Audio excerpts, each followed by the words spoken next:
கொலோசையர் புஸ்தகம் 1ஆம் அதிகாரம் 6ஆம் வசனம். அப்போஸ்தலனாகிய பவுல் கொலோசை பட்டணத்தில் இருந்த திருச்சபைக்கு எழுதின அந்த நிருபத்தில் 1வது அதிகாரம் 6ஆம் வசனத்தை நான் வாசிக்கிறேன். அந்த நம்பிக்கை குறித்து நீங்கள் முன்னமே சத்திய வசனமாகிய சுவிசேஷத்தினாலே கேள்விப்பட்டீர்கள். அந்த சுவிசேஷம் உலகமெங்கும் பரம்பி பலன் தருகிறது போல உங்களிடத்திலும் வந்து நீங்கள் அதை கேட்டு தேவ கிருபையை சத்தியத்தின்படி அறிந்து கொண்ட நாள் முதல் அது உங்களுக்குள்ளும் பலன் தருகிறதா இருக்கிறது. அப்போஸ்தலனாகிய பவுல் எழுதின நிருபங்களில் மிக முக்கியமான ஒரு நிருபம் இது. இதிலிருந்து நான் இன்றைக்கு உங்களோடு கூட பேச விரும்புகிற சத்தியம் என்னவென்றால், தேவ கிருபையை சத்தியத்தின்படி அறிந்து கொண்ட நாள் முதல் உங்களுக்குள் அது பலன் தருகிறதா இருக்கிறது. இன்றைக்கி தேவன் தன்னுடைய கிருபையினால் நம்மை பாதுகாக்கிறார், அதில் மாற்று கருத்தே இல்லை. கிருபை என்பது ஒரு மனுஷனுடைய வாழ்க்கைக்கு மிக மிக முக்கியமானதாக இருக்கிறது. ஆண்டவருடைய கிருபை இல்லைன்னா ஒன்றுமே இல்லை. அப்படி இருந்தும் சிலருடைய வாழ்க்கையில் சில காரியங்கள் நடைபெறுவதற்கு நிறைய தாமதங்கள் ஆகுது. சில காரியங்கள் நடக்கவே மாட்டேங்குது. நம்ம நிறைய சாட்சிகளை கேட்குறோம். சில வியாதியை குறித்து கேள்விப்படுறாங்க, மருத்துவமனைக்கு அடிக்கடி அவங்க போகிறத குறித்து பேசுகிறாங்க. சில தொடர் இழப்புகளை குறித்து நம்ம கேள்விப்படுகிறோம். சில குடும்பங்களில் சமாதான குறைவுகளை குறித்து கேள்விப்படுகிறோம். ஏன் இவைகள் சம்பவிக்கிறது, என்ன காரணம் அப்படின்னு பார்த்தீங்கன்னா, ஆண்டவர் நம்ம மேலே கிருபையாக தான் இருக்கிறார். ஆண்டவர் சொன்னார், எவன் மேல் கிருபையாக இருக்க சித்தமாக இருக்கணும் அவன் மேல் கிருபையாக இருப்பேன்னார். நம்ம மேலே கிருபை தான் ஆண்டவர் இருக்கிறார். அப்படி இருந்தும் அந்த கிருபையானது நம்முடைய வாழ்க்கையின் எல்லா பாகங்களிலும் வேலை செய்தா அப்படின்னு பார்த்தோம்னா, நிறைய பாகங்களில் அது வேலை செய்கிற மாதிரி தெரியல. என்ன காரணம் அப்படின்னாச்சுன்னா, இங்கே வேதம் சொல்லுகிறது, நீங்கள் அந்த தேவ கிருபையை சத்தியத்தின்படி அறிந்து கொள்ள வேண்டும், அப்போ தான் அது வேலை செய்யும் அப்படின்றார். எனக்கு இந்த வசனங்கள் சரியாக நமக்கு புரிந்து கொள்ள கொஞ்சம் கடினமாக இருக்கிறது போல் இருந்துச்சு. ஈஸி ரீட் வெர்ஷன் ஒரு பைபிள் இருக்குது, அதை ERVன்னு சொல்லுவாங்க. அதில் தமிழ் பைபிளில் இதுக்கு நல்ல விளக்கம் போட்டிருந்துருக்காங்க. அந்த வசனத்தை நான் இதே வசனத்தை நான் ERVயில் வாசிக்கிறேன். இந்த உலகத்தில் எல்லா இடங்களிலும் நீங்கள் அவற்றை கேட்ட நாள் முதலாகவும் இந்த உலகத்தில் எல்லா இடங்களிலும் நற்செய்தியானது ஆசீர்வாதத்தையும் வளர்ச்சியும் கொடுக்கிறது. நீங்கள் அவற்றை கேட்ட நாள் முதலாகவும் தேவனுடைய கிருபையை பற்றிய உண்மையை அறிந்து கொண்ட நாள் முதலாகவும் உங்களுக்கும் ஆசீர்வாதமும் வளர்ச்சியும் ஏற்படுகிறது. அதாவது என்னென்னா, இந்த எழுதியிருக்கிற இந்த வார்த்தைக்கு ரொம்ப ஈஸியாக புரிகிற மாதிரி ஒரு தமிழில் எழுதியிருக்கிறாங்க. உலகம் எங்கும் பலன் தருவதற்கு தேவன் தன்னுடைய சுவிசேஷத்தை அனுப்பினார். அந்த சுவிசேஷம், அந்த சத்திய வசனத்தை, அதுக்குள்ளே இருக்கிற அந்த ஜீவனையும் ஜனங்கள் கேட்க கேட்க கேட்க அவர்களுக்காக பரலோகத்தில் தேவன் என்ன வைத்திருந்தாரோ அந்த நன்மைகளை அந்த சுவிசேஷத்தின் வழியாய் அவங்க வாழ்க்கையில் பெற்றுக்கொண்டே வந்தார்கள். இப்போ இந்த சபைக்கு, உங்கள் சபைக்கும் இந்த சுவிசேஷம் வந்திருக்குது. நீங்களும் இதை கேட்டு அதை அறிந்து கொண்டீர்களே ஆனால் உங்களுக்கும் நீங்கள் அந்த சத்தியத்தின் மூலமாக உண்டாகிற ஆசீர்வாதமும் வளர்ச்சியும் உண்டாகும் என்று தான் இந்த வார்த்தை சொல்லுகிறது. இன்றைக்கி நிறைய நேரங்களில் நாம் பார்த்தோம் அப்படின்னாச்சுன்னா, அந்த கிருபை நம்மளுடைய வாழ்க்கையில் வேலை செய்யலை. நமக்கு புரிகிற மாதிரி சொன்னால், வீடு இருக்குது, கரண்ட் இருக்குது, ஏசி இருக்குது, ஆனாலும் சுவிட்சுன்ற ஒன்று இருக்குது. நீங்கள் கரண்ட் இருக்குது, ஏசி இருந்தாலும் ரெண்டுக்கும் கனெக்டிங் ஒரு பாயிண்ட் இருக்குது. நீங்கள் அந்த சுவிட்சை போட்டால் மட்டும்தான் அது வேலை செய்யும். இப்போ நான் உங்களுக்கு ஒரு சில நபர்களுக்கு, என்கிட்ட எத்தனை நம்பர் இருக்குதோ எல்லாருக்கும் தினந்தோறும் காலையில் வசனம் அனுப்புகிறேன். அப்போ நான் இங்கேருந்து காலையில் வசனம் அனுப்பிடுவேன். நான் இங்கேருந்து சென்ட் பண்ண உடனே அது உங்கள் செல்லுக்கு வந்துடும். நீங்கள் நெட்டை கட் பண்ணி வச்சுருந்தீங்கன்னா அது உங்கள் செல்லுக்குள்ளே வராது, ஆனால் உங்களை சுற்றி நிற்கும். எப்போ அந்த நீங்கள் நெட்டை ஆன் பண்ணுறீங்களோ அப்போ அது உங்கள் செல்லுக்குள்ளே வர ஆரம்பிச்சிடும். அப்போது நான் உங்களுக்கு அனுப்பிட்டேன், ஆனால் உங்களால் அதை ஏன் பெற்றுக்கொள்ள முடியலை அப்படின்னாச்சுன்னா, உங்கள் மொபைலில் நீங்கள் அதை ஆஃப் பண்ணி வச்சுருக்கிறீங்க. இப்போ தேவனுடைய கிருபையை தேவன் இந்த பூமியில் இருக்கிற நம்ம மேலே வச்சிருக்கிறாரு. ஆனால் அந்த கிருபையை ஏன் நம்மளால் பெற்றுக்கொள்ள முடியலை அப்படின்னாச்சுன்னா, நாம் நம்முடைய விருப்பத்தில், நம்முடைய சிந்தனையில் நம்ம சில காரியங்களை சரிப்படுத்தாமல், அதாவது அறிந்து கொள்ளாமல் இருக்கிறோம். ஆண்டவருடைய வார்த்தை தெளிவாய் சொல்லுகிறது, நீங்கள் அதை சத்தியத்தின்படி அறிந்து கொண்ட நாள் முதல். வேதத்தின்படி அறிந்து கொள்வதை ஒரு 6 விதமாய் பிரிக்கிறாங்க. பொதுவாக மனித இயல்புலும் அதுதான் 6 விதமாக. ஒன்று, ஒருவரை குறித்து நாம் கேள்விப்படுகிறதன் மூலமாய் சில காரியங்களை அறிந்து கொள்கிறோம். ஒன்று, கேட்பதன் மூலமாக. சில நேரங்களில் சொல்கிறாங்க இல்லையா, இப்போ நம்ம அமெரிக்கா பணக்கார நாடு அப்படின்றாங்க. எப்படி? கேள்விப்படுகிறோம். கேள்விப்பட்ட உடனே நான் அமெரிக்காவுக்கே போகாட்டா கூட நான் நினச்சிக்கிறேன் அமெரிக்கா பணக்கார நாடு. எனக்கு எப்படி தெரியும்? நான் கேள்விப்பட்டேன், அதை வச்சு நான் நம்புகிறேன். இதை கேள்விப்படுவதன் மூலமாய் ஒன்றை அறிந்து கொள்கிறோம். ரெண்டாவது, ஒன்றை பார்ப்பதின் மூலமாய் அறிந்து கொள்கிறோம். நம்முடைய கண்களால் நாம் பார்ப்பதின் மூலமாய் சில நிறங்கள், இது வெள்ளை, இது கருப்பு, இது சிகப்பு, பார்ப்பதின் மூலமாய் நான் ஒன்றை தெரிந்து கொள்கிறேன்.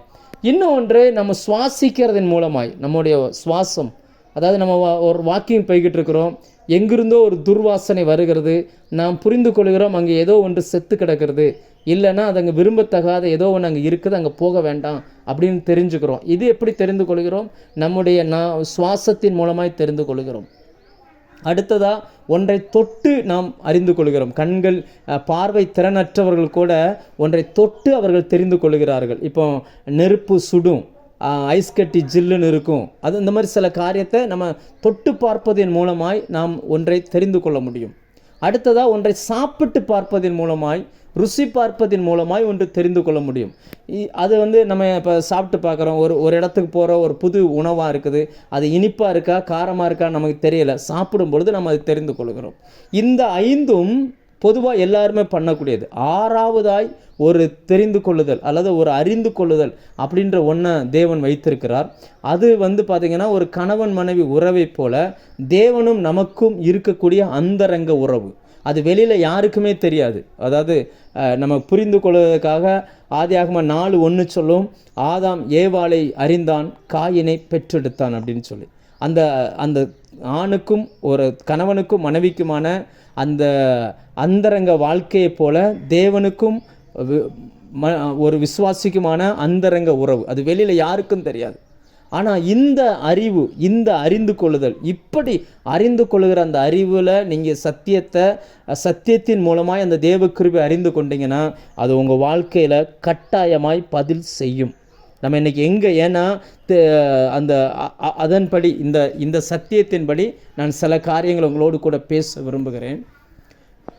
ஒரு வசனத்தை நான் உங்களுக்காக வாசிக்கிறேன். ரோமர் 11ஆம் அதிகாரம் அதனுடைய 5ஆம் வசனத்தில் அந்த கிருபையினால் நமக்கு நிறைய காரியங்கள் நடக்குது. தெய்வீக சுகம், கிருபையினால் நமக்கு பரலோகத்தில் சுதந்திரம், அந்த கிருபையினால் நீங்களும் நானும் ரட்சிக்கப்பட்டோம், கிருபையினால் தெரிந்து கொள்ளுதலுக்குள்ளே வந்தோம். இப்படி நிறைய இருக்குது. தேவனுக்கு சித்தமானால், தேவன் அனுமதிப்பாரே ஆனால் ஒவ்வொரு வாரமும் நாம் வியாழக்கிழமை இந்த கிருபையை குறித்து சத்தியங்களை நம்ம படிக்கலாம். ஆனால் இன்றைக்கு நான் உங்களோடு கூட பேச விரும்புகிற அந்த சத்தியம் என்னவென்றால், ரோமர் 11ஆம் அதிகாரம் அதனுடைய 5வது வசனம், இக்காலத்திலேயும் கிருபையினாலே உண்டாகும் தெரிந்து கொள்ளுதலின்படி ஒரு பங்கு மீதியாய் இருக்கிறது. இந்த காலத்திலேயும் கிருபையினால் உண்டாகும் தெரிந்து கொள்ளுதலின்படி ஒரு பங்கை கர்த்தர் மீதியாய் வைத்திருக்கிறார். நான் உங்களோடு பேச விரும்புகிறது கிருபையினால் உண்டாகும் தெரிந்து கொள்ளுதல். அப்போ தேவன் நம்ம மேலே வச்ச அந்த கிருபையினால் ஒரு தெரிந்து கொள்ளுதலை வைத்திருக்கிறார். ரோமர் 8:33 சொல்லுகிறது, தேவன் தெரிந்து கொண்டவர் மேல் குற்றம் சாட்டுகிறவன் யார்? அவரே அவர்களை நீதிமான்கள் ஆக்கியிருக்கிறார் அப்படின்றார். அப்போ இன்றைக்கி தெரிந்து கொள்ளப்பட்ட ஒரு வாழ்க்கையை நாம் வாழுகிறோமா? தெரிந்து கொள்ளப்பட்ட இடத்துல நம்ம இருக்கிறோமா? நாம் தெரிந்து கொள்ளப்பட்டவர்களுக்கென்று வேதத்தில் சில கிருபைகள் ஆண்டவர் வைத்திருக்கிறார். அந்த கிருபையை நாம் அனுபவித்திருக்கிறோமா? அதற்கான இடத்துல எந்த எல்லைக்குள்ளே நம்ம இப்போ போய்கிட்டு இருக்கிறோம், எந்த ப்ராசஸில் நிற்கிறோம் என்பதை குறித்து நான் உங்களோடு சில காரியங்கள் பேச விரும்புகிறேன். அழைக்கப்பட்டவர்கள் அநேகர், தெரிந்து கொள்ளப்பட்டவர்கள் சிலர் என்று வேதம் சொல்லுகிறது. முழு உலகத்திற்குமான அழைப்பை இயேசு வைத்திருக்கிறார். அவருடைய மரணம் நமக்கு எதை காட்டுகிறது? 1 யோவான் 2:2 சொல்லுகிறது, சர்வ லோகத்தின் பாவத்தையும் சுமர்ந்து தீர்க்கிற கிருபாதார பலி. அவர் மரித்தது முழு உலகத்திற்கான கிருபாதார பலி. முழு உலகமும் ரட்சிக்கப்படுவதற்காக அவர் தன்னுடைய ஜீவனை சிலுவையில் கொடுத்தார். அதில் கிறிஸ்துவை ஏற்றுக்கொள்ளாதவன், இஸ்லாமியன், இந்து, எந்த பாகுபாடுமே கிடையாது. முழு உலகமும், இது இன்னும் சொல்லப்போனால் எந்த மதத்துக்குள்ளும் உட்படாத, எழுத்தறிவில்லாத மலைவாழ் மக்களும் இதுக்குள் வருகிறார்கள். இந்த முழு உலகத்துக்கும் ஆன அழைப்பை ஆண்டவர் வைத்தார். முழு உலகத்தினுடைய பாவத்தையும் அவர் சுமந்தார். எல்லாருக்கும் பரலோக வாழ்க்கையை வைத்திருக்கிறார்.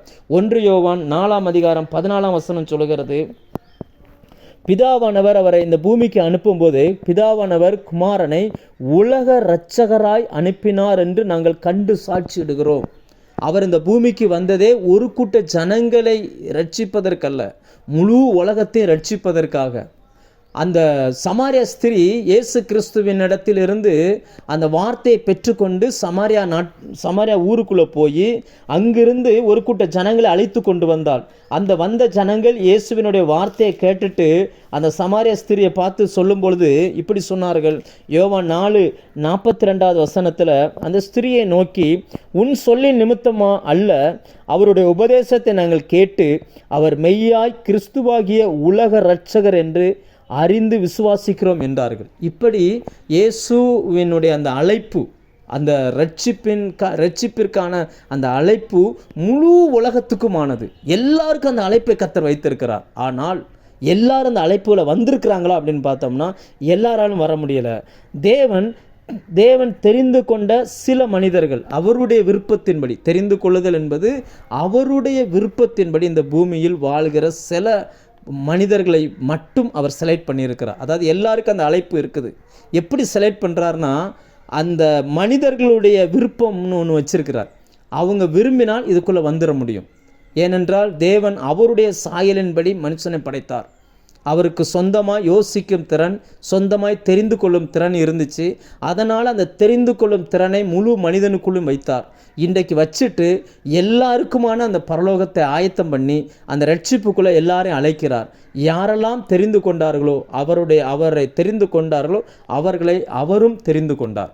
அதனால தான் இயேசு ஜெபிக்கும் பொழுது யோவான் 17 அதிகாரத்தில் சொல்வார், உலகத்திலிருந்து நீர் தெரிந்தெடுத்து எனக்கு கொடுத்தவர்களை காத்து கொண்டேன் அப்படிம்பார். அப்போ இன்றைக்கி அந்த தெரிந்து கொண்ட அந்த லிஸ்ட்டில் நாம் வந்திருக்கிறோமா? அப்படி தெரிந்து கொள்ளப்பட்ட மக்களுடைய மனநிலை என்ன, குணங்கள் என்ன? இந்த லைனில் இந்த சத்தத்தை கேட்டு கொண்டிருக்கிற நீங்கள் எல்லாரும் தேவனால் தெரிந்து கொள்ளப்பட்டவர்கள். முழு உலகத்தில் இருந்தும் அவருடைய விருப்பத்தின்படி நம்முடைய மனக்கண்களை திறந்தார். அவர் நமக்கு சத்தியத்தை அனுப்பினார். வசனத்துக்கு கீழ்ப்படிஞ்சோம். நம்ம சைடில் அந்த கீழ்ப்படிந்ததுனால விசுவாசத்தை நமக்குள்ளே வைத்தார். கிருபையினால் நாம் ரட்சிக்கப்பட்டோம். ஆனால் அந்த ரட்சிப்புக்கு பிறகு நம்முடைய வாழ்க்கையில் சில காரியங்கள் நடக்கணும். அதற்கு தேவையான அந்த கிருபையை இன்றைக்கி சத்தியத்திலிருந்து நாம் தெரிந்து கொள்ளப் போகிறோம். முதலாவது, நீங்களும் நானும் தெரிந்து கொள்ளப்பட்டவர்கள். தேவன் தெரிந்து கொண்ட ஒரு மனுஷனுக்கு என்னெல்லாம் இருக்கிறது என்பதை தான் நான் இன்றைக்கு உங்களோடு பேச விரும்புகிறேன். அதுக்கு முன்னாடி அப்படி தெரிந்து கொள்ளுதலில் தேவன் எப்படி அதை செலக்ட் பண்ணுகிறார், அப்படி தெரிந்து கொள்ளுகிற அந்த மனிதர்கள் எதையெல்லாம் ஜெயிக்க வேண்டியது இருக்குது என்பதையும் நான் உங்களோடு பேச விரும்புகிறேன். நாம் புரிந்து கொள்வதற்காக நியாயாதிபதிகளின் புஸ்தகம் 7 அதிகாரம் 2-8 வரைக்கும் தேவன் அங்கே ஒரு செலெக்ஷன் பண்ணுகிறார். அதில் மீதியானியருக்கு விரோதமாக யுத்தம் பண்ணுவதற்கு திரளான ஜனங்கள், கிட்டத்தட்ட 32,000 மக்கள் வருகிறார்கள், போர் வீரர்கள். அவர்களிலிருந்து தேவன் சிலரை செலக்ட் பண்ணுகிறார், தெரிந்து கொள்ளுகிறார். அழைக்கப்பட்டவர்கள் 32,000 பேர். ஆனால் தெரிந்து கொள்ளப்பட்டவர்கள் அதில் எத்தனை பேர்னு பார்த்தீங்கன்னா வெறும் 300 பேர் தான். அப்போ மற்றவர்கள் எப்படி மிஸ் ஆனாங்க என்பதை நாம் பார்ப்பது மிக அவசியம். நான் அந்த வசனத்தை வாசிக்கிறேன். நியாயாதிபதிகள் 7 அதிகாரம் 2 வசனத்திலிருந்து, அப்பொழுது கர்த்தர் கிதியோனை நோக்கி, நான் மீதியானியரை உன்னோடு இருக்கிற ஜனத்தின் கையில் ஒப்பு கொடுக்கிறதற்கு அவர்கள் மிகுதியாக இருக்கிறார்கள். என் கை என்னை ரட்சித்ததென்று இஸ்ரவேல் எனக்கு விரோதமாய் வீம்பு பேசுகிறதுக்கு இடமாகும். ஆகையால் பயமும் திகிலும் உள்ளவன் எவனோ அவன் திரும்பி கீலேயாத் மலைகளிலிருந்து விரைவாய் ஓடிப்போக கடவன் என்று நீ ஜனங்களின் செவி கேட்க பிரசித்தப்படுத்து என்றார். அப்பொழுது ஜனத்தின் 22,000 பேர் திரும்பி போய்விட்டார்கள். 10,000 பேர் மீதியாக இருந்தார்கள். யுத்தத்திற்காக புறப்பட்டு வந்தவர்கள் கையில் ஆயுதம் இருந்தது, நோக்கம் யுத்தமாக இருந்தது. அவர்கள் வந்தது யுத்தம் பண்ணுவதற்காக. ஆனால் தேவனோ அவர்களை செலக்ட் பண்ணலை. வந்து எத்தனை பேர் இன்னைக்கு விசுவாசம் என்பது ஒரு யுத்தம். நம்ம நிறைய வசனம் நிறைய பேசியிருக்கிறோம். திங்கக்கிழமை மத்தியானம் ஃபுல்லாக விசுவாசத்தை குறித்து தான் படிக்கிறோம். 1 தீமோத்தேயு 6:12 சொல்லுகிறது, விசுவாசத்தின் நல்ல போராட்டத்தை போராடு, நித்திய ஜீவனை பற்றிக்கொள், இதற்காகவே நீ அழைக்கப்பட்டாய் அப்படின்னு சொல்லி. அப்போ நல்ல போராட்டம், விசுவாசம் என்பது ஒரு போராட்டம். அந்த போராட்டத்துக்கு அழைக்கப்பட்டிருக்கிறோம். அங்கே பார்த்தீங்கன்னா ஒரு 32,000 பேர் வந்தாங்களாம். அதில் ஆண்டவர் சொல்கிறாரு, இத்தனை பேரில் பயமும் திகிலும் உள்ளவனை ஃபஸ்ட் அனுப்பிடு அப்படின்றார். அப்போ பயமும் திகிலும் இருந்துச்சுன்னா தேவனால் தெரிந்து கொள்ளப்பட்ட அந்த இடத்துக்கு நம்மால் வர முடியாது. இன்னொரு விதத்தில் சொன்னால், பயத்தையும் திகிலையும் நாம் ஜெயிக்க வேண்டும். பயம் வேற, திகில் வேற, ரெண்டும் ஒன்றாக எழுதப்பட்டிருக்கிறது என்பதற்காக ரெண்டும் ஒரே அர்த்தத்தை உடையது அல்ல. பயத்தையும் திகிலையும் எந்த மனுஷன் ஜெயிக்கிறானோ அந்த மனுஷனால் மட்டும்தான் தேவன் தெரிந்து கொண்ட அந்த இடத்துக்கு நம்மால் வர முடியும். வேதத்தில் அந்த பயம் எப்பேற்பட்ட காரியங்களை பண்ணுகிறது அப்படின்னு பார்த்தீங்க அப்படின்னுச்சுன்னா, வேதம் சொல்லுகிறது பயம் வேதனை உள்ளதாம். அந்த வேதனை உள்ள அந்த பயம், சிலருக்கெல்லாம் ஒரு காரணமும் இல்லாமல் பயப்படுகிற மனிதர்களை நான் பார்த்துருக்கிறேன். அதாவது நீதிமான்களோ சிங்கத்தை போல் தைரியமாக இருப்பார்கள். இன்னைக்கு நம்ம கிறிஸ்தவர்களாக இருந்தும் கூட பயப்படக்கூடிய சில சூழ்நிலைகள் நம்முடைய வாழ்க்கையில் வரதான் செய்கிறது. நான் புரிந்து கொள்வதற்காக ஒரு 3 பாயிண்ட் உங்களோடு பேச விரும்புகிறேன். முதலாவது, மத்தேயு 8ஆம் அதிகாரம் அதனுடைய 26வது வசனம். நம்ம எல்லாருக்கும் தெரிந்த ஒரு வேத பகுதி. 23லிருந்து 26 வரைக்கும் வாசிக்கிறேன். அவர் படவில் ஏறின போது அவருடைய சீசர்கள் அவருக்கு பின் சென்று ஏறினார்கள். ஒரு படகு நிற்குது, இயேசு ஃபஸ்ட்டு ஏறுகிறார், சீசர்கள் பின் சென்று ஏறுகிறார். இந்த வார்த்தையை பாருங்கள், ஆவியானவர் எவ்வளோ தெளிவாக எழுதி வைக்கிறார். இயேசு முதலாவது ஏறுகிறார், அவருக்கு பின்பு சீசர்கள் ஏறுகிறார்கள். அப்பொழுது படகு அலைகளினால் மூடப்படத்தக்கதாய் கடலில் பெருங்காற்று உண்டாயிற்று. அவரும் நித்திரையாய் இருந்தார். அப்பொழுது அவருடைய சீசர்கள் வந்து அவரை எழுப்பி, ஆண்டவரே, எங்களை இரட்சியும், மடிந்து போகிறோம் என்றார்கள். அதற்கு அவர், அற்ப விசுவாசிகளே, ஏன் பயப்பட்டீர்கள் என்று எழுந்து காற்றையும் கடலையும் அதட்டினார். உடனே மிகுந்த அமைதல் உண்டாயிற்று. இயேசுவின் சீசர்களுக்கு கடலும் புதுசு இல்லை, அலையும் காற்றும் புதுசு கிடையாது. அவங்க ஏற்கனவே அதே கடலில் மீன் பிடிச்சவங்க, பல முறை இந்த மாதிரியான சம்பவங்களை பார்த்தவங்க. ஆனால் இயேசு நடந்து ஏறின அந்த படகுல இவங்க ஏறி இருக்கிறாங்க. சுற்றி வந்த அந்த சூழ்நிலை இவங்களை பயமுறுத்திச்சு. இன்றைக்கி 1 பேதுரு 2ஆம் அதிகாரத்தில் நம்ம வாசிக்கிறோம், நாம் அவருடைய அடிச்சுவடுகளை பின்பற்றி வரும்படிக்கு நமக்கு அவர் மாதிரியை வைத்து போனார். அவர் நடந்த அந்த பாதையில் தான் இந்த உலகத்தில் நீங்களும் நானும் நடந்துக்கிட்டு இருக்கிறோம். அப்படி இருந்தும் நம்முடைய விசுவாசம் என்பதை வேதம் படகென்றும் கப்பல் என்றும் சொல்லுங்க. விசுவாசமாகிய கப்பல். நாம் இன்னைக்கு அவர்கள் பயணம் பண்ணின அந்த படகுல இயேசு இருந்தது போல நம்முடைய வாழ்க்கையிலும் இயேசு இருக்கிறார். ஆனால் அநேகருடைய வாழ்க்கை சூழ்நிலை அவங்களை எப்படி காட்டுகிறது என்றால், கர்த்தர் என் படகில் இருக்கிறார் என்பதை அவர்கள் மறக்கும்படியாய் சில சூழ்நிலைகள் எழும்பி வந்து நிற்கிறது. அந்த சூழ்நிலைகளை பார்த்துட்டு அப்படியே தன் படகுல இருக்கிறவர் இன்னார் என்பதை கூட அவங்க மறந்து போனார்கள். இன்றைக்கி நிறைய பேருடைய வாழ்க்கையில் கர்த்தர் கூட இருந்தும் கூட தேவையில்லாத பயம், தேவையில்லாத சூழ்நிலை, அந்த சூழ்நிலை அவங்கள அப்படியே பயத்துக்குள்ளே கொண்டுட்டு போகுது. கொஞ்சம் யோசிச்சு பாருங்கள். இவங்க சீசர்கள்லாம் அந்த இரவில் வந்த அந்த பிரச்சனைக்கு என்னெல்லாம் முடிவு எடுத்திருப்பாங்க. இன்னொரு விடியலை நான் பார்ப்பேனா பார்க்க மாட்டேனான்னு கூட அவங்களுக்கு தெரியாது. இந்த படகு கரை சேருமா சேராதான்னு தெரியாது. பயங்கரமான பிரச்சனை, தங்கள் திராணிக்கு மிஞ்சின பிரச்சனையாய் மனிதன் எதை உணர்கிறானோ அப்பொழுது பயத்தில் சத்தமிட ஆரம்பிக்கிறான். அப்படி பயத்தில் அவர்கள் சத்தமிடுகிறார்கள். இன்றைக்கும் கூட நிறைய குடும்பங்களில் கர்த்தர் கூட இருக்கிறதை மறக்கும்படியான சில பிரச்சனைகளை வந்திருக்குது. சில பிரச்சனைகள் அவங்க அப்படி தடுமாறுறாங்க, என்ன பண்ணுறதுன்னு தெரியலை. அதாவது அவங்க சத்தம் கரையில் இருந்த யாருக்கும் கேட்கலை, அந்த படகுல இருக்கிறவங்களுக்கு மட்டும்தான் கேட்டுக்கிட்டு இருக்குது. ஆனால் அவைகளுக்கு மத்தியில் இயேசு தூங்கி கொண்டிருக்கிறார். அந்த 12 பேருமே கஷ்டப்படுறாங்க.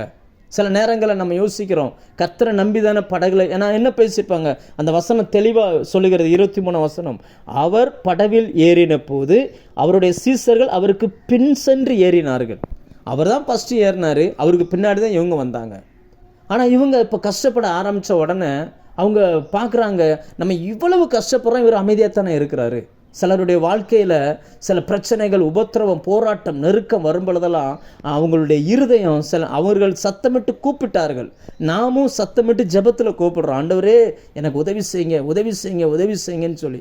ஆனால் இயேசு எழுந்து உதவி செய்வதற்கு பதிலாய் அவர்களை திட்டினது தான் வேதத்தில் பார்க்குறோம். அவர் சொல்கிறார், ஏன் பயப்பட்டீங்க அப்படின்றார். அப்படின்னா என்ன சொல்ல வருகிறார் அப்படின்னாச்சுன்னா, நான் உன் கூட இருக்கும் பொழுது நீ பயப்பட வேண்டிய அவசியம் இல்லை. நம்மளுக்கு இருக்க வேண்டிய முக்கியமான உணர்வு என்னன்னா, கர்த்தர் என் கூட இருக்கிறார். அந்த உணர்வு இன்னைக்கு வேணும். அப்படி இருந்தால் தான் இந்த பயத்தை நம்மளால் ஜெயிக்க முடியும். உங்கள் சூழ்நிலையை நீங்கள் ஜெயிக்கணும்னா கர்த்தர் என் கூட இருக்கிறார் என்கிற அந்த உணர்வு வேணும். இது பேசுகிறது ஈஸி, செயல்படுறது கஷ்டம். ஏன்னா பொதுவாக சொல்லுவாங்க, தலைவலியும் காய்ச்சலும் தனக்கு வந்தால் தான் தெரியும் அப்படின்னு சொல்லி. நம்ம நிறைய நேரங்களில் பார்த்திங்கன்னா சூழ்நிலைகளை மற்றவங்களுக்கு வரும்பொழுது நாம் எளிதாக அதை பேசிட்டு போயிடுவோம். நம்ம வாழ்க்கையில் வரும்பொழுது அதை கடந்து போகிறது ரொம்ப கஷ்டமாக இருக்கும். ஆனால் ஒன்றை புரிஞ்சுக்கிடணும், நீங்கள் எப்போவுமே ஒரு காரியத்தை நல்லா விளங்கிக்கிடணும், கர்த்தர் என் கூட இருக்கிறார். பிசாசை குறித்து வேதம் சொல்லுகிறது 1 யோவான் 5:8, மன்னிக்க 1 பேதுரு 5:8, சிங்கத்தை போல எவனை விழுங்கலாமோ என்று கட்சிக்கிற சிங்கத்தை போல வகை தேடி சுற்றி திரிக்கிறான். ஏன் ஆண்டவர் சிங்கத்தை போலன்னு சொல்கிறாரு? ஏன் அப்படி சொல்கிறார்? ஆமோஸ் 3:8 சொல்லுகிறது, சிங்கம் கட்சிக்கிறது யார் பயப்படாது இருப்பான். சிங்கத்தின் சத்தம் கேட்டால் பயப்படாதவன் பூமியில் ஒருத்தர் கூட கிடையாது. எப்பேற்பட்ட மனுஷனுக்கும் பயம் வந்துடும். எப்பேற்பட்ட மனுஷனையும் பயமுறுத்துகிற ஒரு சுபாவம் அந்த சிங்கத்துக்கு இருக்குது. அந்த சிங்கம் அப்படியே பயமுறுத்த ஆரம்பிச்சிச்சுன்னா யாருமே பக்கத்தில் நிற்க முடியாது. பிசாசும் என்ன செய்கிறான் அப்படின்னாச்சுன்னா, அந்த சிங்கத்தின் கர்ச்சனையை போல தான் அந்த பயத்தை கொண்டு வந்து நிப்பாட்டுகிறான். சிலருடைய சூழ்நிலையில் என் விசுவாசம் நிற்குமோ நிற்காதோ, நான் விசுவாசத்தை மறுதளித்து போயிடணும், என் குடும்பம் பிழைக்குமோ பிழைக்காதோ, என் பிள்ளைகளுடைய வாழ்க்கை எப்படி, நான் வேலை செய்கிற இடம் எப்படி, என் தொழில் எப்படி, என்னுடைய சாட்சியை நான் காத்துக்கிட முடியுமா, என் சரீரத்தில் இருக்கிற இந்த பலகீனத்திலேருந்து நான் ஜெயிச்சு வந்துடுவேனா அப்படின்னு சொல்லி சில நேரங்களில் நம்ம கதறுகிறோம் பரலோகத்தை நோக்கி. தேவன் நம்மளை பார்த்து சொல்லுகிற வார்த்தை என்னன்னா, நான் உன் கூட இருக்கிறேன், உலகத்தின் முடிவு பரியந்தம் சகல நாட்களிலும் அவர் நம்மோடு கூட இருக்கிறார். இந்த கிருபையை நீங்கள் ஆன் பண்ணினீங்கன்னா உங்கள் வாழ்க்கையில் அது வேலை செய்ய ஆரம்பிச்சிடும். நம்ம அதை ஃபஸ்ட்டு ஆக்டிவேட் பண்ண பழகணும். அவர் சின்ன சின்னதாக நீங்கள் லைஃப்பில் அதை ஆண்டவர் நம்ம கூட இருக்கிறார் என்கிற அந்த உணர்வு நமக்குள்ளே வேணும். எப்பொழுதும் நம்ம அதை சொல்லிக்கிட்டே இருக்கணும். நம்ம அறிக்கை எடுக்கிறதில் அசைவில்லாதவர்களாக இருக்கணும். நிறைய சூழ்நிலைகளுக்கு காரணம் என்ன தெரியுமா? நம்ம கர்த்தர் நம்ம கூட இருக்காரான்னு கூட எனக்கு தெரியலையே அப்படின்ற அந்த வார்த்தைகள். சிலர் அந்த வார்த்தை பேசலையே தவிர இருதயத்தில் நினைக்க ஆரம்பிச்சிட்டாங்க. சூழ்நிலைகள் அப்படி அவங்களுக்குள்ளே வந்த உடனே தன்னோடு இருக்கிறவர் யார் என்பதை குறித்து அந்த உணர்வு கூட இல்லாத படிக்கு அவர்கள் நடந்து கொண்டார்கள். சங்கீதம் 78:41 வாசித்து பார்த்தீங்கன்னா, இஸ்ரவேலின் பரிசுத்தரை அவர்கள் மட்டுப்படுத்தினார்கள் இருக்கும். தேவன் யார் என்கிற தன்னோடு இருக்கிறவர் யாருன்றதை அவங்க உணர்ந்து கொள்ளாமல் அவரால் இவ்வளவு தான் செய்ய முடியும்னு நினச்சாங்க. இன்றைக்கி நிறைய பேருடைய விசுவாசிகளுடைய வாழ்க்கையில் பார்த்தீங்கன்னு சொன்னால், என்ன தேவையாக இருந்தாலும் சரி, அது எது வேணாலும் இருக்கட்டும், பணமாக சுகமாக ஆரோக்கியமாக என்ன வேணாலும் இருக்கட்டும், தேவனால் கூடாத காரியம் ஒன்றுமே இல்லை. கர்த்தர் நம்ம கூட இருக்கிறார். நீங்கள் ஒவ்வொரு நேரமும் அதை யோசிக்கணும். ஒரு பிரச்சனை வருது, நம்ம அழக்கூடிய சூழ்நிலை வருது, நான் அழும் பொழுது பிசாசு சிரிக்கிறான். நீங்கள் தேவனை பார்த்து கேட்கணும், ஆண்டவரே நான் அழுகிறேன், அவன் சிரிக்கிறான். உன்னை தொடுகிறவன் என் கண்மணியை தொடுவான்னு நீங்கள் சொன்னீங்கல்ல, அந்த வசனத்தை என்னை நம்ப பண்ணீங்கல்ல, இப்போ அதை எனக்காக உறுதிப்படுத்துங்க நீங்கள் கேட்கணும். இந்த சூழ்நிலையில் நீங்கள் என்னப்பா பண்ணிக்கிட்டு இருக்கிறீங்க அப்படின்னு நீங்கள் கேட்டு பாருங்கள். கேட்கும் பொழுது தேவன் ஒரு சத்தியத்தை வெளிப்படுத்துவார். அந்த சத்தியம் உங்கள் நாடி நரம்பு எலும்புகளுக்குள்ள ஒரு புது பலத்தை கொண்டு வந்துடும். அந்த பிரச்சனையை ஜெயிப்பதற்கு அது உங்களுக்கு பலன் கொடுக்கறதா இருக்கும். அவர்கள் போன அந்த பயணத்தில் அந்த சூழ்நிலை அவங்கள பார்த்தீங்கன்னு சொன்னால் அப்படியே பயமுறுத்துது, உயிர் பயத்தை கொண்டு வருகிறது. அதனால தான் அவர் சொல்ல, ஏன் பயப்பட்டீங்க அப்படின்னார். ஏன் பயப்பட்டீங்க? நீங்கள் பயப்பட வேண்டிய அவசியம் என்ன?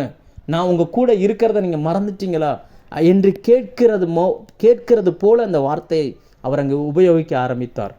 இன்றைக்கி நம்மளை சுற்றி நிற்கிற சூழ்நிலைகள் எவ்வளவு மோசமானாலும் இருக்கட்டும், இந்த காலை வேளையில் கர்த்தருடைய ஆவியானவர் உங்களுக்கு சொல்லுகிறார், உன் படகை மோதுகிற காற்றையும் கடலையும் மட்டுமே நீ பார்த்துக்கிட்டு இருக்கிற, உன் படகுல நான் இருக்கிறேன், உன் கண் என்ன பார்க்கட்டும்.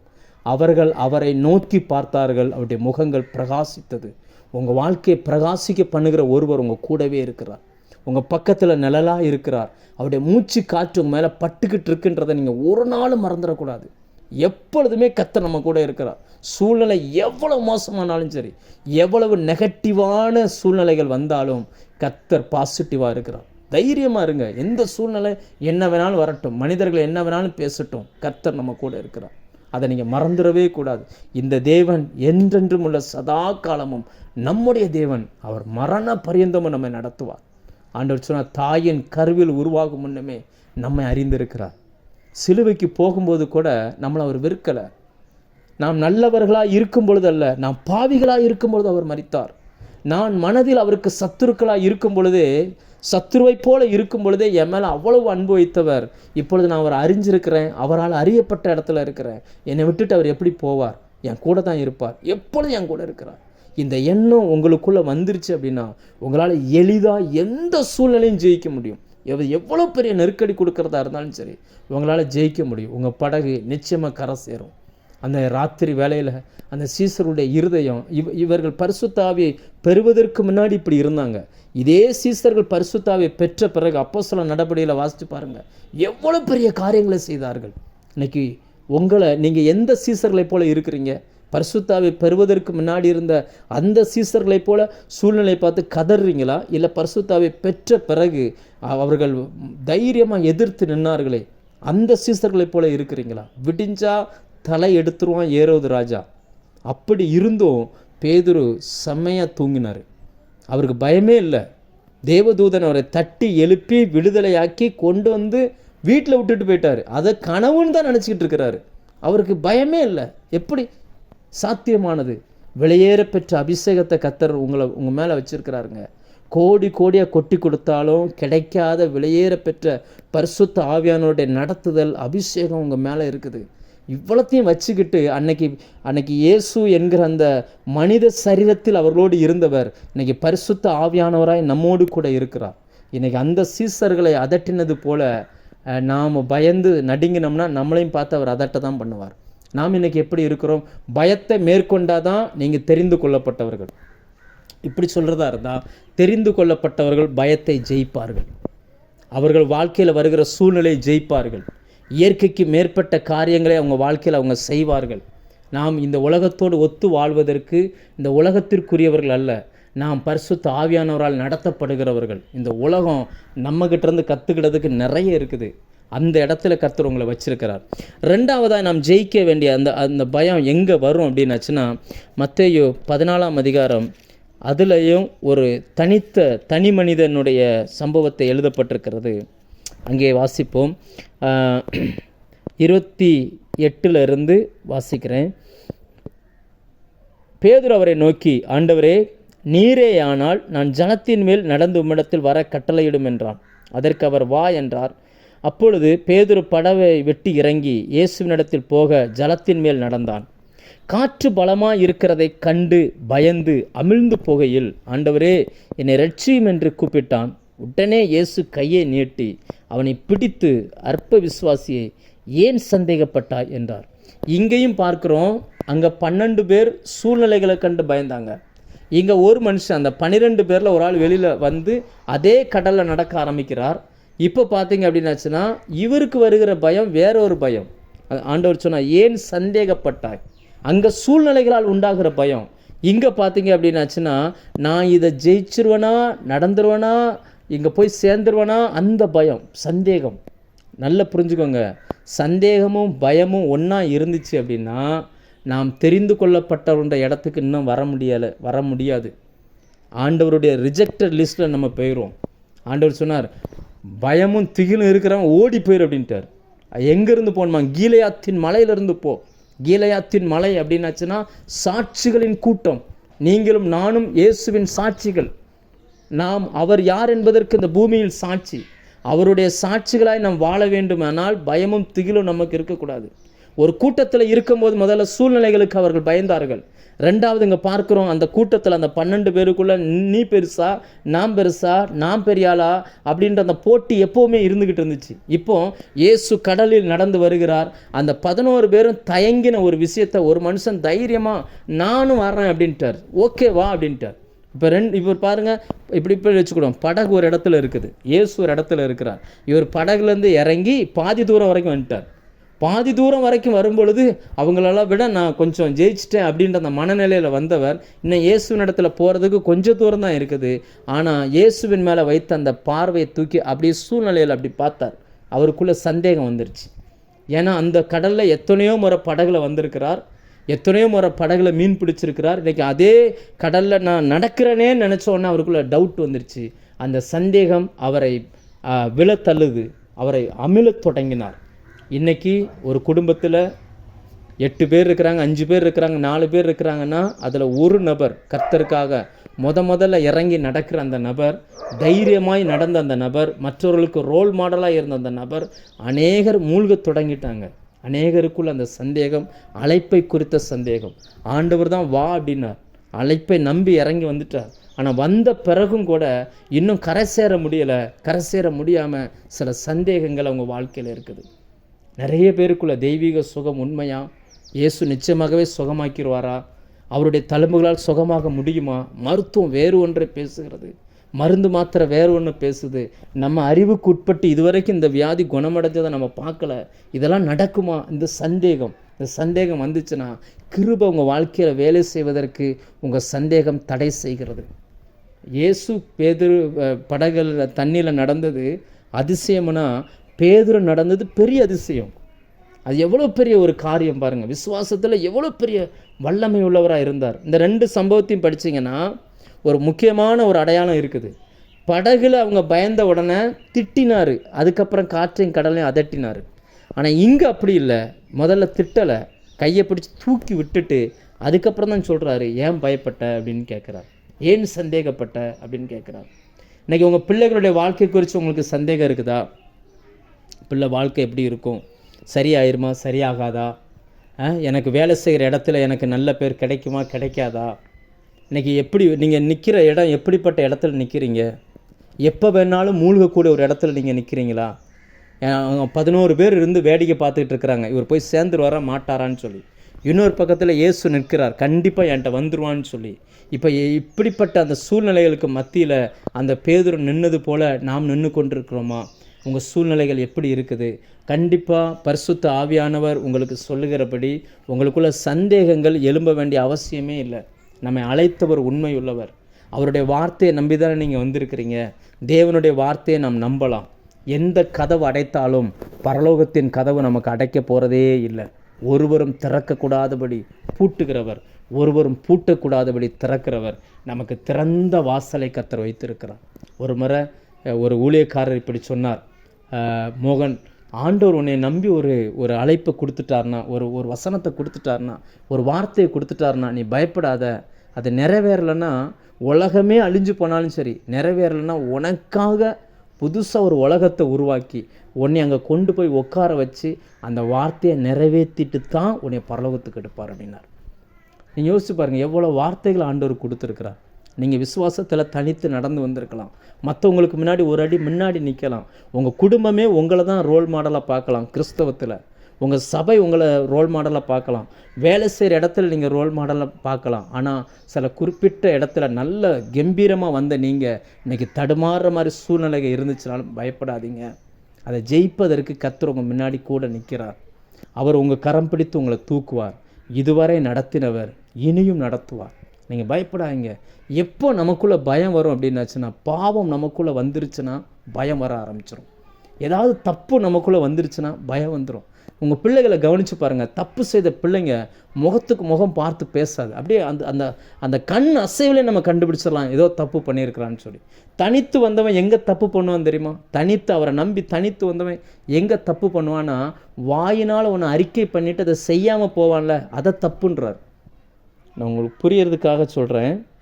உபாகமம் 23:21 எடுத்திங்கன்னா இந்த பொருத்தனைகளை பற்றி சில காரியங்களை அதில் எழுதி வச்சிருக்கிறார். அதில் முக்கியமான ஒரு வசனம் 23:21. ஒருவேளை இது கேட்குற யாருக்கோ தேவைப்படலாம். சில சில சூழ்நிலைகள் உங்கள் கேள்விகளுக்கான பதில் இந்த வசனத்தில் இருக்கலாம். உபாகமம் 23:21. நீ உன் தேவனாய கர்த்தருக்கு பொருத்தனை பண்ணியிருந்தால் அதை செலுத்த தாமதம் செய்யாதே.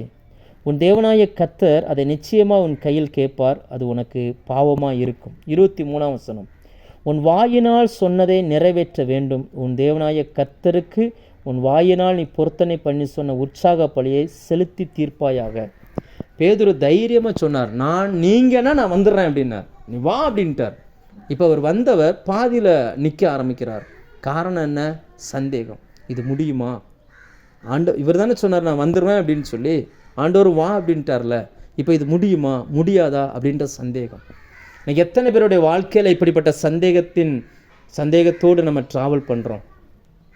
மத்தியானம் இதுக்காக ஜெபம் பண்ணிக்கிட்டு இருக்கும்போது ஒரு ஊழியக்காரர் ஃபோன் பண்ணி பேசும்போது சொன்னார், பாஸ்டர் நான் இப்படி எங்கள் ஊரில் விபிஎஸ் எடுக்கணும்னு பிளான் பண்ணியிருக்கேன். ஆனால் எப்போவுமே எனக்கு சப்போர்ட் பண்ணக்கூடிய சில நபர்கள் சப்போர்ட் பண்ணுவாங்களான்னு தெரியலை. எவ்வளவு உங்களுக்கு தேவைப்படும் அப்படின்னு கேட்டேன். 2000 ரூபா தேவைப்படும் அப்படின்னார். வெறும் 2000 வெறும் 2000 தான் அப்படின்னார். அப்போ நான் சிரிச்சுக்கிட்டே அவர்கிட்ட சொன்னேன், எங்களுக்கு பல லட்சங்கள் தேவை. நான் கன்வென்ஷன் அடுத்த வாரம் வச்சுருக்கிறேன். இப்போ பட்ஜெட்டே 1,10,000 ரூபாய்க்கிட்ட வருது. எனக்கு 1,10,000 தர்ற ஆண்டவர் உங்களுக்கு 2000 தரமாட்டார் ஐயா அப்படின்னு. அவர் உடனே சிரிச்சுக்கிட்டே சரிதான் பாஸ்டர் அப்படின்ட்டார். என்னன்னா, அழைக்கப்பட்ட ஊழியர்கள் ஆண்டவர் நல்ல ஒருவேளை இதை ஊழியக்காரங்க அல்லது ஊழியம் செய்கிறவங்க யாராவது கேட்குறீங்க அல்லது ஊழியத்துக்கு வரக்கூடியவங்க கேட்குறீங்கன்னா, நான் உங்களுக்கு சொல்கிறேன், ஆண்டவர் ஒரு நாளும் கையில் பணத்தை கொடுத்துட்டு கூப்பிட மாட்டார். தேவனை பொறுத்த வரைக்கும் முதல்ல வார்த்தையை அனுப்புவார். அந்த வார்த்தையை நம்பி நீங்கள் வந்தீங்கன்னா உங்களுக்கு தேவையானதை பரலோகம் கொண்டு வரும். அந்த வார்த்தை தான் நமக்கு பிடிமானம். அந்த வசனத்தை மட்டும் நீங்கள் பிடிச்சிட்டு வாங்க. பேதுருவே வான்னு கர்த்தர் சொல்லிட்டார்னா கண்ணை மூடிட்டு நீங்கள் நடங்க. நீங்கள் விழுந்து போக மாட்டீங்க. நீங்கள் ஒருவேளை அமில தொடங்கினீங்க அப்படின்னா கர்த்தருடைய கரம் உங்களை தூக்க தொடங்கும். ஆண்டவருடைய கரம் எப்பொழுது உங்களை நோக்கி உதவி செய்வதற்கு நீட்டப்பட்ட வண்ணமாகவே இருக்கிறது. ஒருவேளை நீங்கள் சில சூழ்நிலைகளில் நீங்கள் சந்தேகப்படக்கூடிய சூழ்நிலைகள் வந்திருக்கலாம். ஆனால் பயப்படாதீங்க. எல்லா சந்தேகத்தையும் தூக்கி ஒரு வாரமாக வச்சுட்டு உங்கள் கவலைகளையெல்லாம் அவர் மேலே இறக்கி வைங்க. உங்கள் கண் அவரை மட்டுமே பார்க்கட்டும், அவருடைய சத்தத்தை மட்டுமே கேட்கட்டும். கண்டிப்பாக இருக்கிற சூழ்நிலையை நீங்கள் ஜெயிச்சிருவீங்க. இந்த காலை வேளையில் கர்த்தர் உங்களை உற்சாகப்படுத்த விரும்புகிறார். கண்டிப்பாக நீங்கள் ஜெயிச்சிடலாம். நீதிமொழிகள் 29:25 சொல்லுகிறது, மனிதனை குறித்த பயம், மனுஷருக்கு பயப்படுகிற பயம் கண்ணியை வருவிக்கும். எந்த மனுஷனை குறித்து நீங்கள் பயப்படாதீங்க. கர்த்தருக்கு முன்பதாய் முழங்கால் படியிட்டவன் எந்த மனுஷனுக்கு முன்னாடியும் தைரியமாக நடப்பான். ஒரு கவர்மெண்ட் ஆஃபீஸில் எல்லாரும் லஞ்சம் வாங்குறாங்க, ஆனால் பியூன் மட்டும் லஞ்சம் வாங்கலான்னு வச்சுக்கோங்களேன். அந்த பியூனை பார்த்து அந்த தாசில்தார் அல்லது அந்த கலெக்டர் பயப்படுவார். ஏன்னா அந்த நேர்மைக்கு ஒரு பயம் இருக்கிறது. தேவ சமூகத்தில் நீங்கள் நின்றுங்க. இந்த உலகத்தோடு எந்த விஷயத்திலும் ஒத்து போகாமல் நின்று பாருங்கள். கர்த்தர் உங்களை இந்த பூமியில் தைரியம் உள்ளவர்களாக வைப்பார். எந்த மனுஷனுக்கும் நம்ம பயப்பட வேண்டிய தேவை இருக்காது. அடுத்ததாக திகில் அப்படின்ற ஒரு காரியத்தையும் வேதத்தில் நம்ம பார்க்குறோம். பயத்தையும் திகிலையும் ஜெயிக்கணும். திகில் அப்படின்னா என்ன அர்த்தம்? உபாகமம் 28ஆம் அதிகாரம் அதனுடைய 66வது வசனத்தில் இதுக்கு ஒரு விளக்கத்தை ஆவியானவர் எழுதி வைக்கிறார். ஒரு மனுஷனுடைய வாழ்க்கையில் திகில் வந்துச்சுன்னா என்ன வரும்? நான் நேரம் ஆயிடுச்சு, நான் நிறைய பேசணும்னு பிளான் பண்ணேன், டைம் ஆயிடுச்சு. திகில் அப்படின்னா இந்த வசனத்தை நான் வாசிக்கிறேன். உபாகமம் 28ஆம் அதிகாரம் அதனுடைய 66வது வசனம். உன் ஜீவன் உனக்கு சந்தேகத்தில் ஊசலாடும், உன் ஜீவனை பற்றிய நம்பிக்கை இல்லாமல் இரவும் பகலும் திகில் கொண்டிருப்பாய். நம்பிக்கையற்ற ஒரு வாழ்க்கை. பயம் ஒரு பக்கம், பயத்தை ஜெயிக்கணும். ரெண்டாவது நம்பிக்கையற்ற ஒரு வாழ்க்கை. அதைத்தான் வேதத்தில் திகில் அப்படின்றாங்க. அந்த நம்பிக்கையற்ற ஒரு வாழ்க்கை வந்துருச்சுன்னா அடையாளம் என்ன? எப்போ அந்த நம்பிக்கையற்ற வாழ்க்கை நமக்குள்ளே வரும்? சங்கீதம் 31:13 சொல்லுகிறது, மனுஷர்கள் நம்மளை குறித்து பேசுகிற வார்த்தைகளை நாம் கேட்க ஆரம்பித்தோம்னா நமக்குள்ளே திகில் வந்துடும். நமக்கு விரோதமாய் பண்ணுகிற ஆலோசனைகளை கேட்க ஆரம்பித்தோம்னா நமக்குள்ளே திகில் வர ஆரம்பிச்சிடும். நம்ம இன்றைக்கி அந்த அந்த அந்த அந்த மனிதர்கள் நம்பிக்கையற்ற ஒரு வாழ்க்கை நம்ம வாழ்க்கையில் வரும்பொழுது என்னெல்லாம் நடக்கும் அப்படின்னாச்சுன்னா, சங்கீதம் 88:15 சொல்லுகிறது மனக்கலக்கம் வருகிறது. ஏசாயா 21:4 சொல்லுகிறது நம்முடைய தூக்கம் கெட்டு போகிறது. நிறைய பேருக்குள்ளே பார்த்திங்கன்னா தூக்கமே வரமாட்டேங்குது. நல்ல இன்பமான இரவு கெட்டு போகிறது. அந்த வசனங்களை எடுத்து படிங்க. நேரம் கருதி நான் வசனத்தை வாசிக்காமல் சொல்லிட்டு போகிறேன். ராத்திரி ஆனால் தூக்கமே வரமாட்டேங்குது, தூங்குவதற்கு சிரமப்படுறாங்க. அப்படின்னா அவங்களுக்கு நம்பிக்கை இல்லாத ஒரு தன்மை இருதயத்துக்குள்ளே வந்துருச்சு. எரேமியா 49:24 சொல்லுகிறது, பிரசவ ஸ்திரியைப் போல இடுக்கமும் வேதனை வரும். ஒரு பெண் பிரசவம் ஆயிட்டாங்க, பிரசவம் வரப்போகுது அப்படின்னா வலியை எதிர்பார்த்து காத்திருப்பாங்க, எப்போ வரும்னு தெரியாது. அதே போல் அவங்களுக்குள்ள நம்பிக்கை இல்லாத வாழ்க்கை வந்துருந்துச்சுன்னா எப்போவுமே அவங்களுடைய எதிர்பார்ப்பு பயமும் நடுக்கமும் திகிலுமாக இருக்கும். ஒரு சமாதானம் இல்லாத ஒரு வாழ்க்கை. இன்றைக்கி பயத்தையும் திகிலையும் நீங்கள் ஜெயிக்கலை அப்படின்னாச்சுன்னா தெரிந்து கொள்ளப்பட்டவர்கள் என்கிற இடத்துல நீங்கள் இல்லைன்னு அர்த்தம். உங்களுக்குள்ளே இப்படிப்பட்ட சூழ்நிலை இருக்குன்னா ஜெயிப்பதற்கு கர்த்தர் உங்களுக்கு உதவி செய்வார். அப்படி அந்த பயந்தவர்கள் எத்தனை பேர் பயந்தாங்கன்னு வேதம் சொல்கிறது. 32,000 பேரில் 22,000 பேர் பயந்துருக்கிறாங்க. அத்தனையும் யுத்தத்துக்கு வந்தவங்க, ஆயுதத்தை கையில் வச்சுருக்கிறாங்க. ஆனால் உள்ளுக்குள்ளே பயமும் திகிலும் இருக்குது. இன்றைக்கி நிறைய கிறிஸ்தவர்கள் ஜெபிக்கலாம், ஜெபம் ஒரு யுத்தம், விசுவாசம் ஒரு யுத்தம். ஆனால் நமக்குள்ளே அந்த பயமும் திகிலும் இருக்குதான்றதை கொஞ்சம் யோசிச்சு பாருங்கள். இதை நாம் ஜெயிக்கணும். ஜெயிச்சா மட்டும்தான் போக முடியும். அடுத்து 2வது ஆண்டவர் அவங்களுக்கு வைத்திருந்த 2வது டெஸ்ட் என்ன அப்படின்னா, அந்த வசனத்தை வாசிக்கிறேன். நியாயாதிபதிகள் 7ஆம் அதிகாரம் 5ஆம் வசனம் 4ஆம் வசனம். கர்த்தர் கிதியோனை நோக்கி, ஜனங்கள் இன்னும் அதிகம், அவர்கள் தண்ணீர் அண்டைக்கு இறங்கி போக பண்ணு, அங்கே அவர்களை பரீட்சித்து காட்டுவேன். நான் உன்னோடு கூட வரலாம் என்று நான் யாரை குறிக்கிறேனோ அவன் உன்னோடு கூட வரக்கடவன். உன்னோடு கூட வரலாகாது என்று நான் யாரை குறிக்கிறேனோ அவன் உன்னோடு கூட வராதிருக்க கடவன் என்றார். அப்படியே அவன் ஜனங்களை தண்ணீரண்டைக்கு இறங்கி போக பண்ணினான். கர்த்தர் கிதியோனை நோக்கி, தண்ணீரை ஒரு நாய் நக்கும் பிரகாரமாய் அதை தன் நாவினால் நக்குகிறவன் எவனோ அவனை தனியையும், குடிக்கிறதற்கு முழங்கால் ஊன்றி குனிகிறவன் எவனோ அவனை தனியையும் நிறுத்து என்றார். தங்கள் கையினால் அள்ளி தங்கள் வாய்க்கு எடுத்து நக்கி கொண்டவர்களின் இலக்கம் 300 பேர். மற்ற ஜனங்கள் எல்லாரும் தண்ணீர் குடிக்கிறதுக்கு முழங்கால் ஊன்றி குனிந்தார்கள். கர்த்தர் கிதியோனை நோக்கி, நக்கி குடித்த அந்த 300 பேராலே நான் உன்னை ரட்சித்து மீதியானேரை உன் கையில் ஒப்புக் கொடுப்பேன். மற்ற ஜனங்கள் எல்லாரும் தங்கள் தங்கள் இடத்திற்கு போக கடவர் என்றார். அடுத்து 10,000 பேரில் இன்னொரு கூட்டத்தை ஆண்டவர் காட்டுகிறார். அதில் கொஞ்சம் பேரை ரிஜெக்ட் பண்ணிவிட்டு கொஞ்சம் பேரை செலக்ட் பண்ணுகிறார். அதற்கு என்ன காரணம் அப்படின்னு பார்த்தீங்க அப்படின்னா, முழங்கால் படியிடாமல் தண்ணீரை அள்ளி குடித்தவர்கள். பைபிளில் இந்த முழங்கால் படியிடுறது ரொம்ப ரொம்ப முக்கியம். நாம் வாசிக்கிறோம், நம்மை உண்டாக்கின கர்த்தருக்கு முன்பதாக நாம் பணிந்து குனிந்து முழங்கால் படியிட கடவோம். இஸ்ரவேலர்கள் முழங்கால் போட்டாலே கர்த்தருக்கு முன்னாடி மட்டும்தான் முழங்கால் போடுவாங்க. தேவன் அதை அதிகமாக விரும்புகிறார். ஒரு முழங்காலை முடக்குவது என்பது தெய்வத்துக்கு முன்னாடி மட்டும்தான் நம்ம முடக்கணுமே தவிர வேறு யாருக்கு முன்னாடி முடக்கக்கூடாது. அந்த ஜனங்கள் பாருங்கள், ஒரு தாகம்னு வந்த உடனே தான் யார் என்பதை மறந்துட்டாங்க, தன்னுடைய அபிஷேகம் என்னன்றதை மறந்துட்டாங்க, தன்னுடைய பிரதிஷ்டை என்னன்றதை மறந்துட்டாங்க, தன் தெய்வம் யாருன்றதை மறந்து அப்படியே முழங்கால் போட்டு குடிக்க ஆரம்பிச்சாங்க. அவைகளிலும் தன்னை குறித்த தன் அழைப்பை குறித்த உணர்வுள்ள 300 நபர்கள் இருந்திருக்கிறாங்க. அவங்கள மட்டும் ஆண்டவர் தனியாக எடுத்துட்டு இவர்கள் தெரிந்து கொள்ளப்பட்டவர்கள் அப்படின்னா. இன்றைக்கி தேவ சமூகத்தில் நம்ம எந்த சூழ்நிலையும் யாருக்கும் முன்னாடி நம்ம முழங்கால் படியிடக்கூடாது. கர்த்தருக்கு முன்னாடி மட்டும்தான் நம்ம முழங்கால் படியிடணும். நம்ம கர்த்தரை ஆராதிக்கிற அந்த கனத்தை வேறு யாருக்கும் கொடுக்கக்கூடாது. ஏன்னா தேவன் என்னுடைய மகிமையை வேறொருவருக்கு கொடேன்னு கர்த்தர் சொல்லியிருக்கிறார். வேறு யாருக்கும் அவர் கொடுக்க மாட்டார். அதில் அவர் ரொம்ப ஸ்ட்ராங்கானவர். அதை நல்லா புரிஞ்சுக்கிடணும். அதனால தான் 10 கட்டளைகளை சொல்லும் பொழுது விக்கிரகங்களை செய்யவே கூடாது அப்படின்னார்.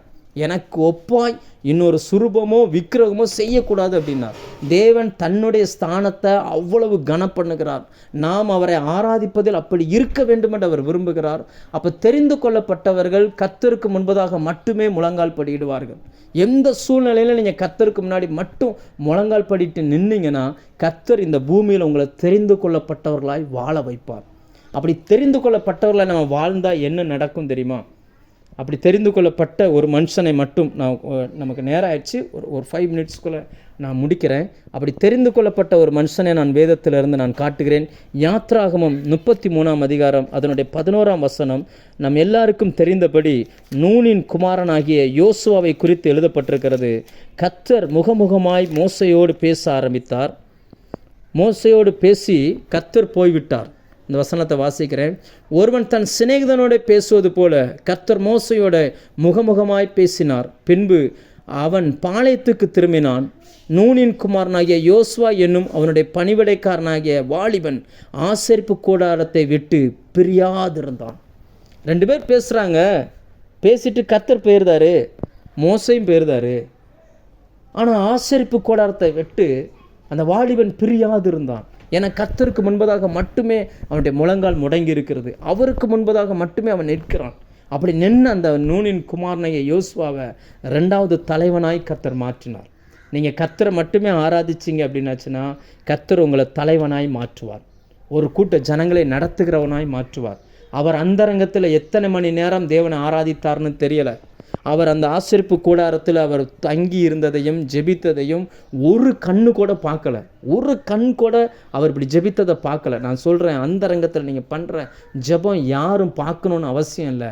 கர்த்தருக்கு முன்பதாக முழங்கால் போலிட்டு இருக்கிறீங்களா, கர்த்தரை நீங்கள் ஆராதிக்கிறீங்களா, கண்டிப்பாக உங்களுக்கு உயர்வு நிச்சயம். கர்த்தர் உங்களை உயர்வுக்கு கொண்டு வருவார். தாமதித்தாலும் அந்த உயர்வை கட்டாயமாக உங்களுக்கு தருவார். அதில் மாற்றுக்கிறதே கிடையாது. அந்த மனுஷனை குறித்து நாம் பைபிளில் முழு பைபிளையும் படித்து பாருங்கள். இந்த யோசுவாவை குறித்து ஒரு வசனம் வருகிறது, யோசுவா 10:14. அதில் என்ன சொல்லுதுன்னா, ஒரு மனிதனுடைய சொல்லை கேட்ட அந்த நாள் அதற்கு முன்னும் அல்ல அதற்கு பின்னும் அல்லையா. கர்த்தர் மனுஷனுடைய சொல்லை கேட்டாராம். யார் அந்த மனுஷன்? யோசுவா. ஒரு எல்லாருமே தேவன் சொல்கிறது தான் கேட்பாங்க. ஆனால் அந்த வசனம் எப்படி எழுதியிருக்குன்னா, அந்த வசனத்தை வாசிக்கிறேன், 14வது வசனம். இப்படி கர்த்தர் ஒரு மனிதனுடைய சொல்லை கேட்ட அந்நாளை ஒத்த நாள் அதற்கு முன்னும் இல்லை அதற்கு பின்னும் இல்லை. கர்த்தர் இஸ்ரவேலுக்காக யுத்தம் பண்ணினார். நீங்கள் தெரிந்து கொள்ளப்பட்டவர்களாக இருப்பீங்கன்னா கர்த்தரை நோக்கி மட்டுமே ஆராதிப்பீங்க. உங்கள் வார்த்தையை கர்த்தர் கேட்பார். உங்கள் தலைமுறையிலேயே உங்களுக்கு முன்னாடியும் யாரும் செய்திராத காரியங்களை நீங்கள் செய்வீங்க. உங்களுக்கு பின்னாடி நீங்கள் எத்தனை தலைமுறை வருதோ ஒருவருமே சாதித்திராத அச்சீவ்மெண்ட்டை உங்களை கொண்டு கர்த்தர் செய்ய வைப்பார். அதுதான் தேவன் தெரிந்து கொண்ட ஒரு மனுஷனுடைய மேன்மை. நீங்கள் வேதத்தில் பாருங்கள், தேவன் அந்த யோசுவை செலக்ட் பண்ணார். இப்படி ஒரு வசனம் வேதத்தில் வேறு யாருக்குமே எழுதப்படலை பாருங்கள். ஒரு மனிதனுடைய சொல்கேட். இத்தனைக்கும் நீங்கள் அந்த ஜெபத்தை கவனித்து பாருங்கள். யோசுவா சொல்வார், சூரியனே நில், சந்திரனே நில் அப்படிம்பார். ஆனால் அறிவியல் என்ன சொல்லுது? சூரியன் அங்கே தான் இருக்குதான், சந்திரன் அங்கே தான் இருக்குது. சூரியன் சுற்றலை, பூமி தான் சுற்றுது. அறிவின் படி பார்த்தா பூமியை தான் நிறுத்தியிருக்கணும். ஆனால் அவர் என்ன சொல்கிறாரு? சூரியனை நில் அப்படின்றாரு. ஆனால் அவர் பண்ணது சரியாக தப்பான்னு இன்றைக்கி உட்காந்து ஆராய்ச்சி பண்ணிக்கிட்டு இருக்கல.